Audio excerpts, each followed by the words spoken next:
Muy buenas tardes, Juan José. ¿Qué te ha traído por Córdoba?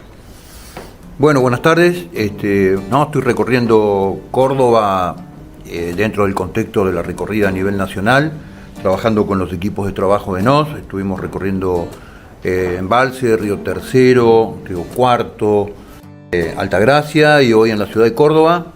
Vamos a estar hoy, cerramos con una charla abierta para todos aquellos cordobeses que quieran venir a escuchar cuál es nuestra visión de los problemas de Argentina. Voy a hacerte unas preguntitas sobre lo que queremos de país, el futuro del país. Comencemos hablando del campo.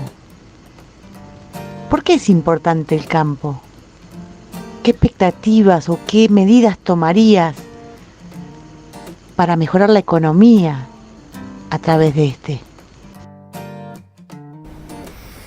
Pero en principio, yo lo que me encantaría decirte a vos y decirte a todos tus oyentes que el futuro no es lo que va a pasar. El futuro es lo que nosotros hagamos que pase. Son dos conceptos absolutamente distintos. Acá el tema no es adivinar lo que puede pasar. Lo importante es saber qué es lo que tenemos que hacer para que las cosas pasen. Lo que la política o en general los medios de comunicación llaman al campo, nosotros le llamamos ruralidad. La ruralidad no solamente es un modelo productivo, la ruralidad es un modelo cultural que tiene que ver con el arraigo a la tierra, el amor a la tierra, el amor a las tradiciones, la forma de vida, las costumbres. Con lo cual, digamos, la ruralidad desde el punto de vista productivo viene siendo atacada sistemáticamente por el modelo político. ¿De qué forma? Primero, con una abusiva carga impositiva. Por otro lado, con el modelo de retenciones, que es un modelo directamente extractivo de la renta, es un modelo confiscatorio de la renta. Y tercero, ya escandalosamente en este gobierno, con un desdoblamiento cambiario, hay cerca de 18 precios de dólar en la Argentina. Uno de los precios más escandalosos es el precio del agro. Con lo cual, esta es una forma de sustracción sistemática de la renta del campo. Y la renta del campo no es ganancia del productor. La renta del campo hay que cuidarla porque es el modo de reinversión de uno de los sectores productivos de la Argentina que mayor salto tecnológico ha hecho en los últimos 30 años. Yo he estado en el cierre de la exposición de CREA en la ciudad de Buenos Aires, se hizo en la sociedad rural, el predio de la sociedad rural, y he visto avances tecnológicos hechos por el campo argentino que realmente son asombrosos, digamos. Y esto es inversión. La inversión es de salir de algún lugar. Entonces, el sistema de toda la industria agropecuaria, más allá de la persecución que sufren algunos sectores, como el ganadero, por ejemplo, que sufre una persecución sistemática en un modelo político que se ha metido a seguir una agenda internacional, que es la Agenda 2030, que es destructiva para el modelo productivo de la Argentina. Todo el modelo de la producción agropecuaria viene siendo castigado y lo que se requieren son medidas básicas para que la Argentina amplíe su frontera productiva, amplíe su capacidad de producción ganadera. A ver, algunos datos. La industria cárnica en la Argentina, especialmente la bovina, es una industria que hoy está generando alrededor de 500 millones de dólares de exportación cuando la media era entre 750 y 800. Y Argentina tuviese una política, las embajadas de la Argentina, que dependen del Estado argentino, una política agresiva en materia de la venta de nuestra industria cárnica, podría llegar a 1.200, 1.300 millones de dólares. Por ejemplo, yo le digo de lo que sé, no de lo que no sé. Director General de Aduana, el precio promedio de la tonelada de carne vacuna puesta en China de Argentina es $4.500 la tonelada. El promedio de carne vacuna de Nueva Zelanda y Australia rondaba los 8.000 y de Estados Unidos los $12.000 en China. ¿Qué quiere decir? Que nosotros a China estamos importando vaca vieja, pezuña, cuerno, hocico y cuarto delantero. Entonces, si tuviésemos una política mucho más agresiva en materia comercial, en vender los productos que nosotros estamos produciendo y que generan valor agregado en la Argentina, que generan radicación de gente en el campo, Argentina podría estar exportando cerca de 1.200, 1.300 millones de dólares, nada más que en ganadería. Ejemplo, claro, con el acuerdo con Japón en el año 2018, Japón es un país en el mundo que viene consumiendo carne hace mucho tiempo, y consume y pide como estándar de modelo cárnico zonas libres de lactosa sin vacuna. Eso se produce del río Colorado para abajo. Desde el momento que se abrió el mercado japonés, estalló la ganadería. En Río Negro, en Chubut, en Santa Cruz, hasta en Tierra del Fuego. Yo he visto Hereford en medio del invierno con la nieve a la panza en el medio de Tierra del Fuego. Entonces lo que falta a la Argentina es que el Estado entienda que está al servicio de los argentinos y tiene que salir a vender los productos argentinos. Bueno, algo de esto está. Lo que la política llama el campo, nosotros llamamos ruralidad, ha sido el motor histórico del desarrollo de la Argentina. Argentina llegó a ser la quinta economía del mundo de la mano de un modelo productivo de logística de exportación que incluía ferrocarriles, caminos, puertos, caminos de tierra, accesos a las terminales de ferrocarril para llevar la carga, y un mercado exterior, acuerdos en el exterior, con países europeos, con Canadá. Nosotros llegamos a ser exportadores de carnes a Canadá, que es productor de carne. Entonces, esto es lo que falta en la Argentina. Argentina, en 4 o 5 años de un sistema administrativo estatal ordenado, puede quintuplicar sus exportaciones, puede hacer explotar su modelo productivo, generar trabajo, aumentar el PBI per cápita de la Argentina. Hay que hacerlo. Por supuesto que hay que hacerlo. Lo que estás planteando es muy interesante. Vamos a saltar de un tema a otro. Ahora vamos a hablar de educación. Uno de los principales problemas que estamos viendo es La ideología de género, el ESI, la baja calidad educativa. ¿Qué harías al respecto? Yo creo que la educación tiene varios problemas. Uno es el que nombrás claramente. Pero vamos en orden. La educación tiene un problema estructural. Argentina, con la Ley Federal de Educación en el año 1994, que fue un pacto entre el gobierno de Menem y sectores de la izquierda, destruyó la educación argentina. El viejo modelo de la educación argentina, con el cual Argentina en una generación terminó con el analfabetismo, fue el único país del mundo que pudo liquidar el analfabetismo en una generación, con la ruptura de el Plan Nacional de Educación reemplazando el Plan Federal de Educación. Detrás del Plan Federal de Educación lo que hizo es asegurar inequidad al otro día que se publicó la ley. ¿Por qué? Porque le revolvió la educación a las provincias sin los recursos y se aseguró que al otro día de la ley un chico de Oberá, Misiones, no iba a tener la misma educación que un chico de la ciudad de Buenos Aires o de la ciudad de Córdoba. Primer punto. Con lo cual, el capital más importante que tiene un país, cualquier país del mundo, es el capital humano, que es de la nación. No es de las provincias y no es de un príncipe consorte en la provincia ni de un señor feudal en las provincias. Es un capital nacional. Y en esto tiene que tener injerencia el modelo de educación nacional. Primer punto estructural. Como segundo paso de la destrucción educativa, ¿qué es lo que generó? Se entregó la educación a los sindicatos. Pero los sindicatos manejan la educación. ¿Por qué la manejan la educación? Bueno, porque un gobernador de provincia, para ser gobernador, requiere los votos de los maestros. Entonces el secretario, no digo en la provincia de Córdoba, pero sí digo en muchas provincias del interior, el ministro o el secretario de Educación de la provincia es el dirigente gremial que le hizo que los maestros lo voten. Es una transacción política, pero no entiende nada de educación.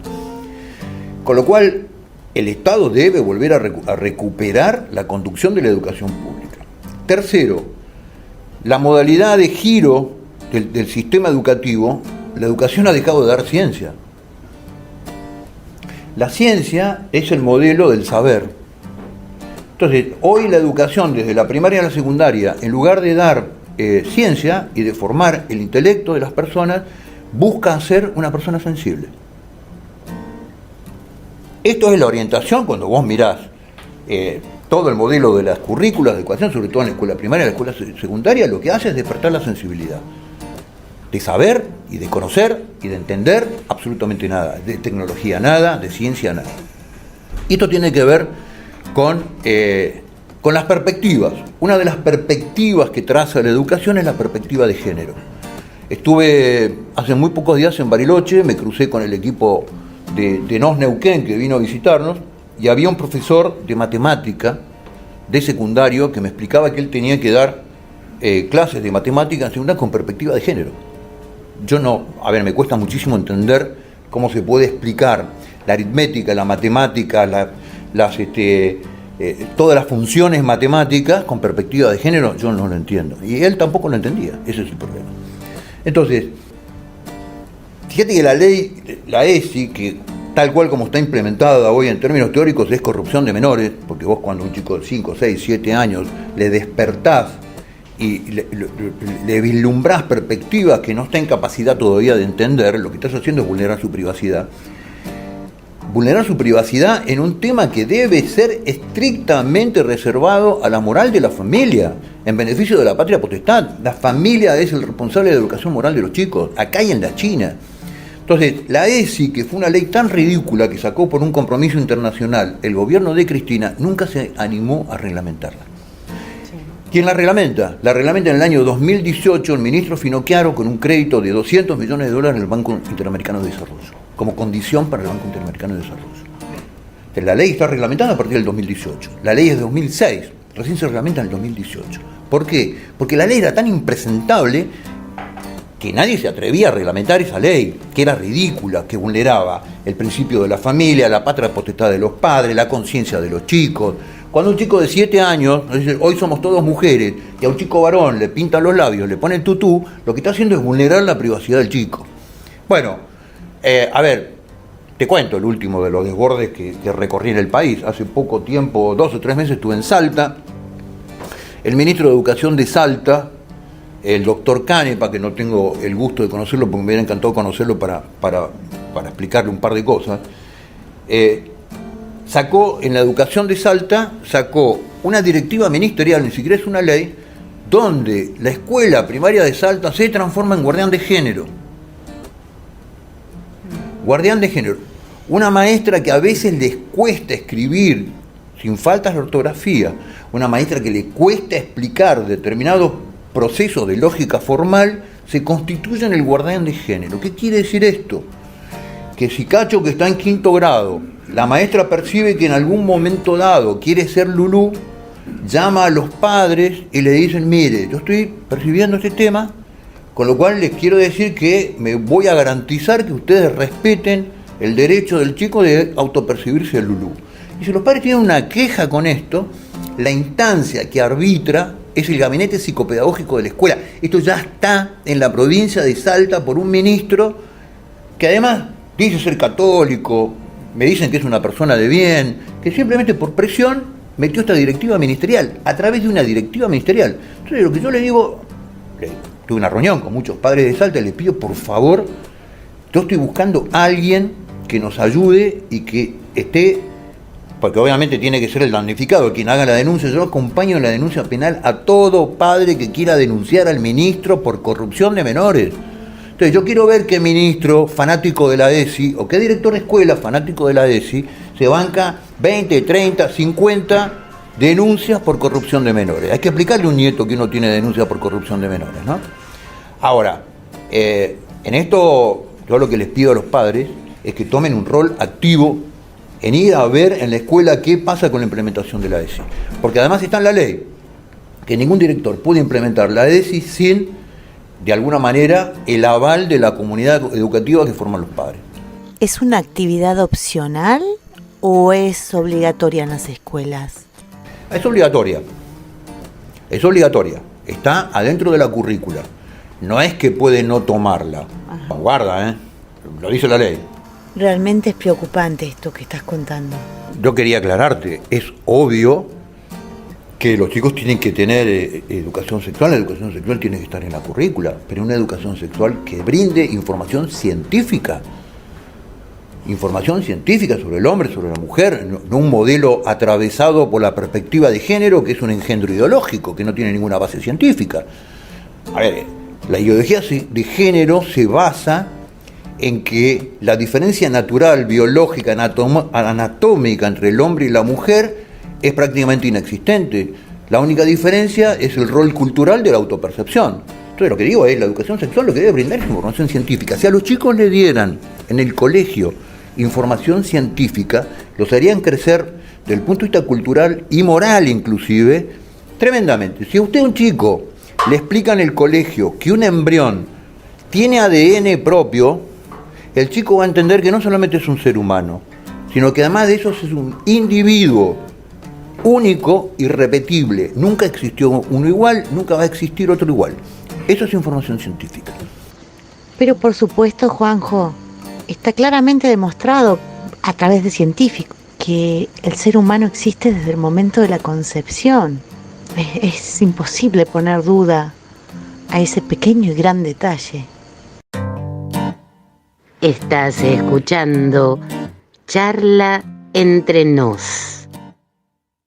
Ahora vamos a pasar al tema trabajo, que es una preocupación no menor para todo el país, especialmente para esta provincia que se acrecenta notoriamente la falta de trabajo y las personas que viven por medio de planes sociales.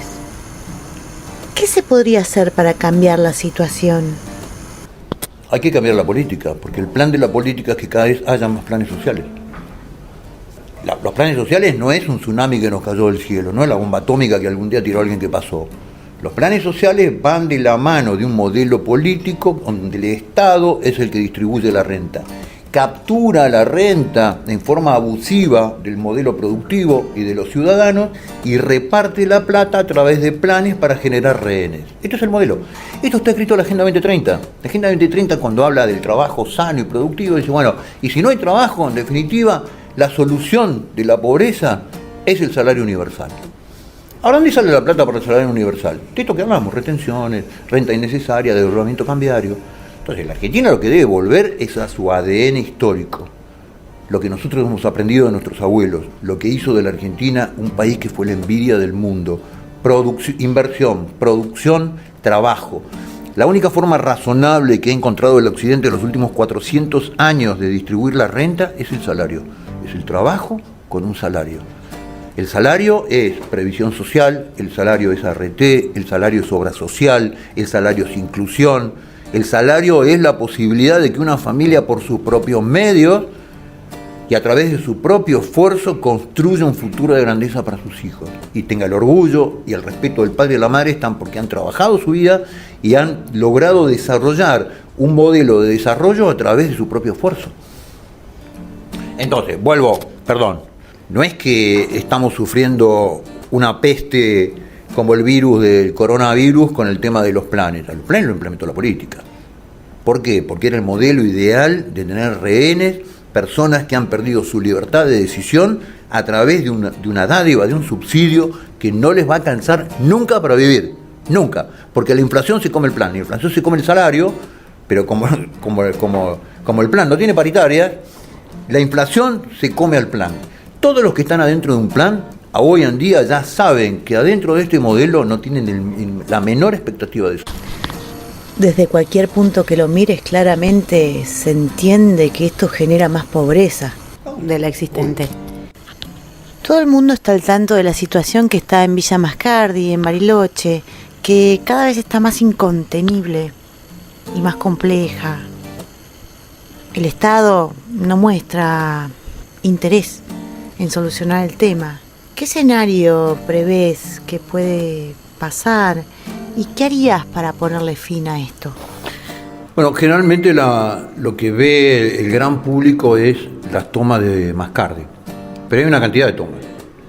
La toma de Mascardi es la más famosa porque además las organizaciones terroristas que trabajan, como es una villa que está al lado del lago, de gente que la usa, que es de Buenos Aires y que la usa para ir de vacaciones, la disfrazan de una lucha de clases, de la toma de los ricos. Pero hay un montón de tomas en toda la zona que tienen que ver con población local. Mucha de la población local, que son de etnia mapuche, que tienen sus terrenos desde la década del 60, desde la década del 70, y las organizaciones terroristas lo que han hecho es cortarle los caminos, tomarle las casas, vandalizarle las casas, robarle los animales, y eso no aparece en los medios de comunicación masivos. También hubo intentos de toma en el Bolsón, hubo intentos de toma en distintos lugares que conforman una zona a caballo de la Ruta 40 que coincide con el conflicto pseudo mapuche también del lado chileno. Estas organizaciones terroristas son organizaciones, por ejemplo, el RAM, concretamente, cada uno de ustedes puede ir a la página de la Resistencia Ancestral Mapuche y van a ver que han sido fundadas en estudios jurídicos de Bristol, Inglaterra, porque no tienen nada que ver, donde hay en el secretariado inicial de esta organización son 5 los integrantes, 4 británicos y un mapuche autopercibido que vive en Londres y que no conoce la zona. Entonces digo, este es un movimiento internacional que lo que busca es discutir la soberanía de Chile y Argentina sobre la Patagonia, para armar arriba de una zona cargada de recursos naturales como es gas, petróleo, a 100 kilómetros de Vaca Muerta, discutir la soberanía y las Naciones Unidas y pedir el modelo de autodeterminación de los pueblos. Esto es una estrategia territorial que apunta directamente a la soberanía del Estado Nacional. ¿Qué hay que hacer en esa situación? Ese conflicto no dura 30 días sin el apoyo que tienen estas organizaciones terroristas del gobierno municipal, del gobierno provincial y del gobierno nacional. O sea, yo he estado en la toma de Bonuleo, que es el faldeo del Cerro Ventana, que está ahí a 7 kilómetros de Bariloche, en donde los pobladores locales que han sido sustraídos de sus tierras, de los cuales son poseedores con títulos y con compras legítimamente avaladas por el Estado provincial y el Estado nacional, en donde me dicen que, por ejemplo, todos los días, y yo lo he visto personalmente, en las camionetas de la Municipalidad de San Carlos de Bariloche les llevan a las tranqueras que han puesto en los caminos vecinales estos usurpadores, muchos de ellos originarios de La Matanza, bolivianos, paraguayos, que no tienen nada que ver con la etnia local, donde la municipalidad va con camionetas todos los días a llevarles la comida y en invierno les llevan la leña seca. O sea, que lo que yo digo es que sin el apoyo de la política, ese conflicto termina en 30 días con todos los usurpadores pidiendo limosna en el centro cívico de Bariloche. La marcha que hubo de banderas ahí en Mascardi y en Bariloche, que fue bastante impactante, ¿conviene realizarla periódicamente, ejerciendo presión al Estado? ¿O estas comunidades o patrocinadores terroristas son más fuertes?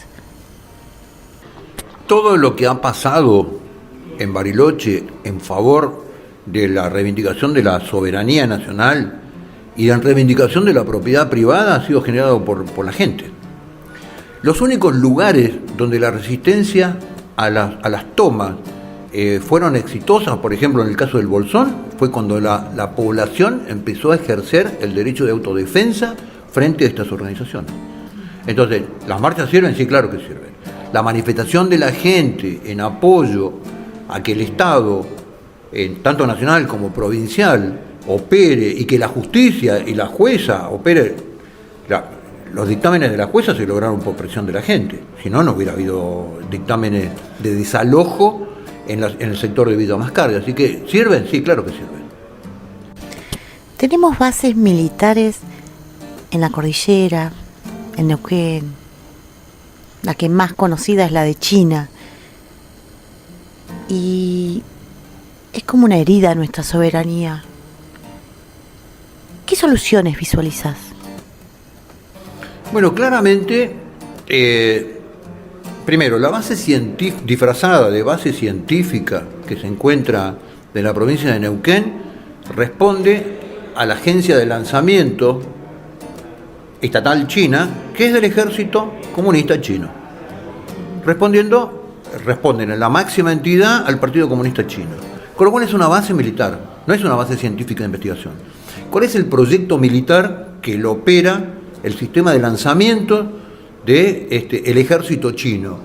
Es colocar una antena disfrazada de una investigación para llegar a la cara oculta de la Luna, que es un sistema que triangula información satelital mediante satélites y distintas antenas a lo largo del mundo. Es la única en América que tiene China, para guiar satélites, para operar satélites, y además en el año 2018 China, esto lo pueden buscar en todos los medios de comunicación, por primera vez en su historia tuvo la capacidad de destruir un satélite propio en el aire mediante este modelo de lanzamiento. Si pueden destruir un satélite propio, pueden destruir un satélite de cualquier nación del mundo que esté en el aire. Con lo cual, es una urgencia geopolítica que la Argentina continúe con el apoyo a esta base militar.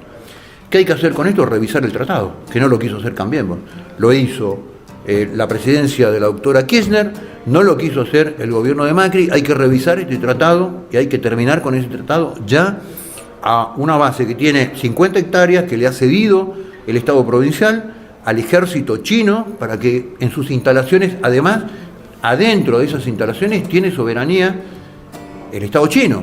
Yo 2 veces como candidato a presidente en el año 2019 y el año pasado como candidato a diputado provincial pedí la visita a la base militar china y me fue negada. Primero, porque no tenían gente para atenderme en el año 2019 y en el año 21, porque en el medio del COVID me dijeron, mire, los protocolos de seguridad sanitaria adentro de la base lo maneja el Estado chino. O sea que siempre hay alguna excusa para no permitirles entrar. Otro tema preocupante es nuestro mar argentino y el Atlántico Sur, que también son heridas a nuestra soberanía, también son parte del conflicto geoestratégico. ¿Qué medidas tomarías para poder salvaguardar la riqueza pesquera? Bueno, es claro, se calcula que la expoliación que tenemos en riqueza ictícola todos los años ronda alrededor de 1.500 millones de dólares. Entonces, Argentina podría ser, sin flota pesquera inclusive, un país exportador de recursos ictícolas nada más que con captura de pesca. ¿Qué se necesita para la captura de pesca? Una flota. Así de sencillo. Por supuesto, una flota, cuando hablo de flota, no hablo solamente de los barcos, hablo de radares, hablo de drones, hablo de todo el sistema de detección de lo que es la expoliación sistemática en las 300 millas del mar argentino. Es simplemente una voluntad política de establecer un modelo de control que termine con la expoliación pesquera que estamos sufriendo en el Atlántico Sur. Ya todos conocen tu posición en relación a las Malvinas. Afirmaste que estas van a volver a ser argentinas cuando el país esté de pie. ¿Cómo lleva Cancillería el tratamiento de nuestros derechos? Bueno, es muy largo el tema, ¿no? Yo voy a repetir la frase de un gran amigo que para mí es genial. Argentina algún día va a recuperar las Islas Malvinas, pero primero las Islas Malvinas van a recuperar a Argentina. Argentina se recupera en Malvinas. A ver, Argentina perdió 40 años de gestión diplomática detrás de una estrategia seria que sea política de Estado, no política de gobierno, detrás de una política exterior errática, donde Argentina pasó de relaciones carnales en algún momento dado con los países no alineados, de ahí a relaciones carnales con los Estados Unidos, de ahí a relaciones carnales con Cuba y con Nicaragua y con Irán en la misma cama y sin cambiar la sábana. Los países serios no tienen relaciones carnales, los países serios tienen alianzas estratégicas. Y Argentina perdió 40 años de discusión. La soberanía en Malvinas no se discute con Gran Bretaña, la soberanía en Malvinas se discute en América. Perdió 40 años de convencer a todos los países de Latinoamérica que las Islas Malvinas es un fenómeno continental y tiene que ver con la proyección estratégica del continente americano sobre el continente que se va a discutir en la segunda mitad del siglo XXI, que es la Antártida, el único territorio del planeta que no tiene división política. Entonces Argentina debe desarrollar, determinados aspectos de supervivencia de la base militar británica en las Islas Malvinas se explican a través de la posición de Uruguay y a través de la posición de Brasil. Los vuelos que hacen escala en Brasil, que terminan en las Islas Malvinas, y toda la sustracción pesquera que se hace en la zona argentina que termina en los puertos del Uruguay. Entonces Argentina debe desarrollar en el subcontinente un modelo geopolítico que asegure el apoyo. El subcontinente americano tiene 3 desafíos geopolíticos y un desafío estratégico desde mi punto de vista. El primer desafío geopolítico que tiene frente a las políticas globalistas es el Amazonia. A Brasil tiene una hipótesis de conflicto que es defender el Amazonia sobre cualquier entidad privada o pública que discuta la soberanía de Brasil sobre la Amazonia. Nosotros debemos ser recurrentes a esa estrategia. Segundo desafío geopolítico, la Patagonia argentina y la Patagonia chilena. Argentina debe desarrollar con Chile una estrategia de tratamiento en común de la delincuencia terrorista que se generan en los dos países, en orden a que Argentina y Chile preserven sus modelos patagónicos, que es, en definitiva, preservar juntamente con Chile el control del pasaje de Drake. Es el único pasaje entre el Océano Atlántico y Pacífico que no es una obra de arte. El otro es el Canal de Panamá, que en caso de guerra, en caso de conflicto o en caso de algún desvarío tecnológico, lo que fuera, puede quedar fuera de circulación. Y el tercer desafío que tiene el subcontinente americano es el Atlántico Sur y su proyección hacia la Antártida. Esos son los tres desafíos geopolíticos. Y el desafío estratégico es el narcotráfico. El desafío estratégico es el narcotráfico. Es un acuerdo fundamentalmente en el fenómeno de la hidrovía, entre Paraguay, Uruguay, Brasil y Argentina, para terminar con el flagelo del narcotráfico. Estás escuchando Charla entre Nos. Se te considera un héroe y miembro activo de las organizaciones de los veteranos de Guerra de Malvinas. ¿Cómo es la situación presente de los veteranos en relación a la atención estatal? Bueno, yo no soy un héroe de Malvinas, yo soy un soldado, que no es poca cosa. Ser soldado de la nación argentina no es poca cosa. Héroes son nuestros muertos. Hay 649 héroes que descansan y que son nuestro jalón de soberanía en las Islas Malvinas. A ver, el tratamiento de los veteranos de guerra tuvo todos los vaivenes de la política. Todos los vaivenes de la política. Detrás de una enorme política de desmalvinización y de tratar al veterano de guerra no como un soldado de la patria, sino tratarlo como una víctima, de victimizarlo, por un lado. Por otro lado, de castigar sistemáticamente el esfuerzo que habían hecho esos veteranos de guerra y el sacrificio enorme durante la guerra. La política, ¿qué es lo que ha dado en los últimos 40 años a los veteranos de guerra? Lo único que sabe dar la política, que es dinero. El veterano de guerra necesita ser reivindicado como soldado de la patria, porque es ahí donde encuentra el rol que le da sentido a su sacrificio, al esfuerzo, a la muerte del camarada, y es lo que no ha logrado hacer ni va a hacer nunca la política argentina. Vamos a hablar un poquito de seguridad. ¿Cómo fortalecerías a las Fuerzas Armadas? ¿Y qué cambiarías en lo inmediato? Argentina necesita un plan de defensa. Argentina es el único país del mundo que se ha desarmado en forma unilateral. Uno puede gestionar un modelo de desarme dentro de un modelo de acuerdo, pero mientras nosotros, en forma unilateral y por irresponsabilidad del sistema político, nos hemos desarmado, nuestros países vecinos han seguido invirtiendo en materia de defensa. Con lo cual, el problema es que la política argentina no ha desarrollado el modelo de defensa porque entiende a las Fuerzas Armadas como un adversario político. Eso responde a 2 generaciones atrás, eso no existe más en Argentina. El modelo de defensa en un país es como el seguro del auto que vos tomás. Nadie paga un seguro para usar el seguro. Vos no pagás el seguro del auto para decir, hoy voy a chocar para usar el seguro, digamos. Es un disparate eso. La defensa sirve para no tener conflictos, no para tener conflictos. Aquellos países que desarrollan su sistema de defensa, primero garantizan su seguridad sobre las amenazas y además lo que van generando es un modelo de disuasión en donde alguien que va a ejecutar alguna amenaza, que va a ejecutar algo sobre algún interés vital de ese país, lo piensa 2 veces porque el modelo de la defensa lo disuade. Esa es la función. Entonces, hablar de fortalecer las Fuerzas Armadas sin un plan de defensa integral del Estado, los Estados se defienden en forma integral. Las amenazas no visualizan escritorios, dicen, no, esto es un problema de seguridad, esto es un problema de defensa, esto es un problema... El modelo de defensa es un modelo integral, donde el Estado hace un puente en algún lugar cerca de una frontera, lo tiene que hacer teniendo en cuenta el modelo integral de defensa para ver si pasan los tanques, si no pasan los tanques, cuál es la cantidad de peso que sufre, dónde están las cámaras de vuelo de ese puente. En fin, lo que ha perdido la Argentina es una visión sobre su propio modelo de defensa, porque nuestra clase dirigente no lo tiene. Nuestra clase dirigente disfruta forma absolutamente irresponsable de un dictamen en el mundo después de la caída del muro de Berlín, de Fukuyama, que dice: se acabaron los conflictos. Y yo lo que les digo a los muchachos de la política es: lean el diario.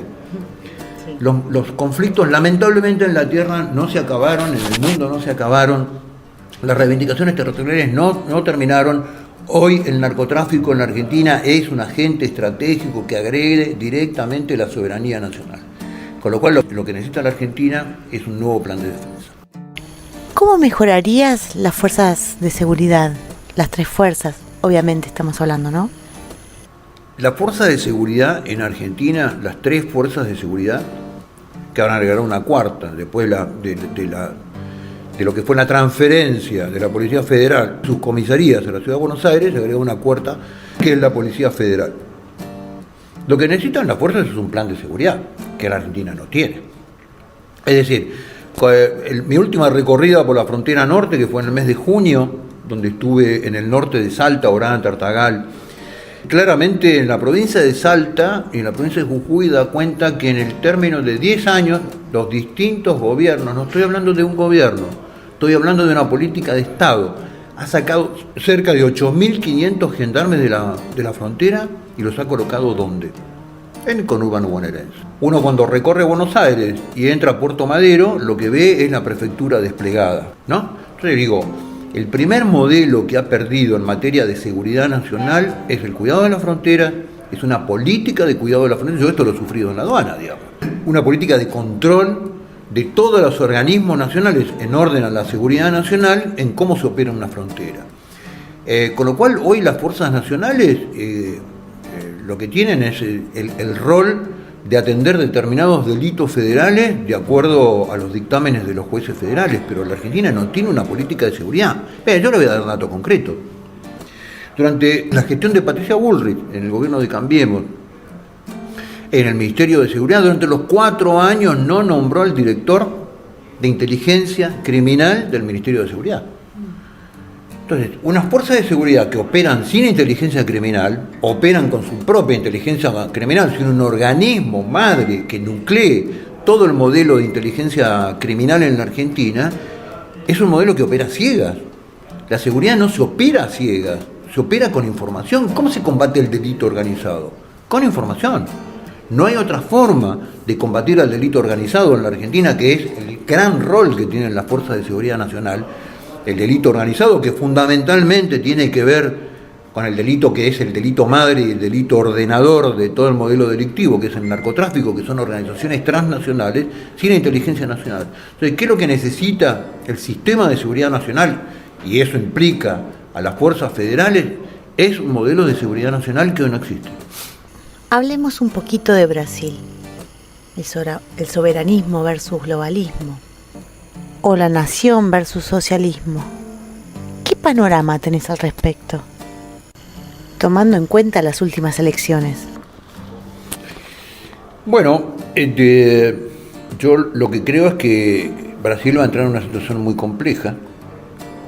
Esta reivindicación de haber convertido a Lula en una víctima le hizo ganar por un punto al presidente Bolsonaro. Lula me parece que va a tener una gestión muy compleja en Brasil, primero porque le toca gobernar con minoría en la Cámara de Senadores y en la Cámara de Diputados, cosa que no le va a ser sencilla la gestión de determinados procesos, fundamentalmente la aprobación de leyes. Creo que Lula en su política globalista en algún momento dado va a tocar la situación de la Amazonia, porque me parece que ese es de alguna manera lo que le está pidiendo el modelo global que él representa, no el modelo global, el modelo globalista que él representa en Brasil, y eso le va a generar ingentes problemas.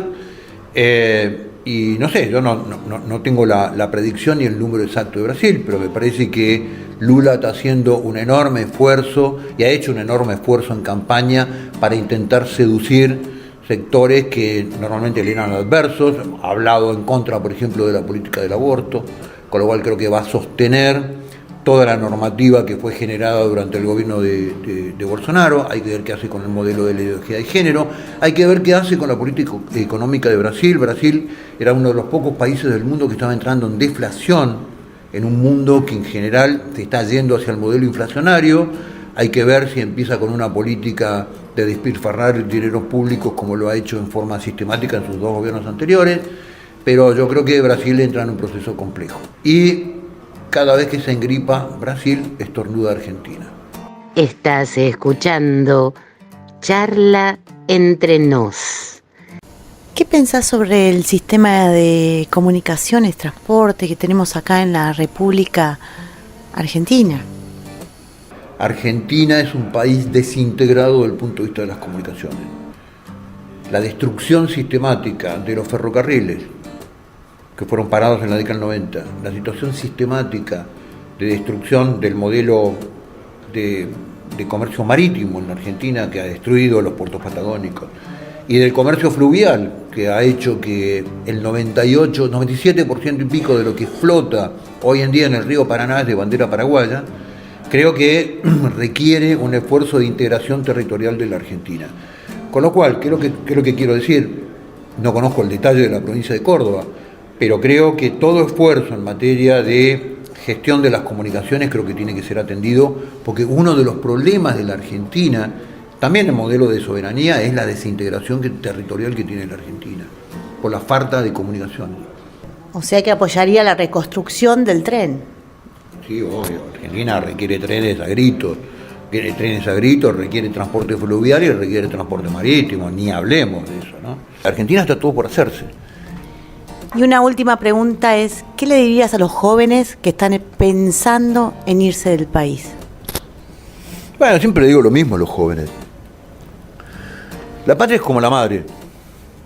A la madre no solamente se la ama cuando es linda, cuando es joven, cuando nos prepara los mejores platos, cuando nos atiende, cuando nos mima de noche, cuando somos niños. El mayor amor a la madre es atenderla cuando está mal, cuando está enferma, cuando está anciana, cuando nos necesita. Y el amor a la patria es como el amor a la madre. Entonces yo lo que les digo a los chicos que se quieren ir, en principio, que tengan mucho cuidado porque el mundo no recibe a los inmigrantes como los recibió Argentina. El mundo es muy duro cuando recibe a un inmigrante. Un inmigrante es un señor que, a no ser que sea recibido como nos recibió esta patria a nuestros bisabuelos, siempre es un sapo de otro pozo, siempre es un sector relegado, siempre es un sector a los cuales se les resguarda los peores trabajos. Entonces, digo, Argentina tiene un futuro de grandeza si somos capaces de construirlo. Yo lo que les pido a los jóvenes es que tomen el desafío de construir la Argentina que ellos quieren que sea. Argentina está todo por hacerse. Nada, ese es el mensaje a los jóvenes. Hay jóvenes que le han dado el ejemplo de la máxima instancia de amor a la patria, que es entregar su vida por la patria, y que hoy caminan entre nosotros cuando ellos tenían 18, 19 años. Yo le digo a los jóvenes, dejen de preguntarse qué es lo que les puede dar este país y empiecen a preguntarse qué pueden hacer ustedes por este país, digamos, ¿no? O sea que apuesta a nuestra juventud y a nuestra sociedad en general que podemos salir adelante. Absolutamente, yo tengo 64 años y estoy embarcado en este proyecto que es NOS, porque tengo un altísimo nivel de esperanza en este país. Creo que se están cruzando un montón de coordenadas. Una de ellas es la situación internacional, cada vez es más propicia para todo aquello que produce Argentina. El mundo necesita una Argentina productiva. Creo que la Argentina tiene todos los recursos y tiene el capital humano fundamentalmente para ser un gran país. Lo que pasa es que hay que hacerlo. Totalmente, tenemos que trabajar todos a la par y codo a codo, como dice la canción. Te agradezco, Juan José, que nos hayas acompañado en este momento. Te vamos a invitar en otra oportunidad para que puedas seguir conversando y que la gente te siga conociendo. ¿Y pensás volver a postularte en el 2023? Sí, obvio, estamos terminando el partido a nivel nacional para que el año que viene volver a presentar una candidatura presidencial y volver a dar pelea por los valores en los cuales nosotros creemos. Nosotros creemos en Dios, en la patria y en la familia. Y esos son los valores que nos orientan. Muchas gracias, Juanjo. Gracias a vos.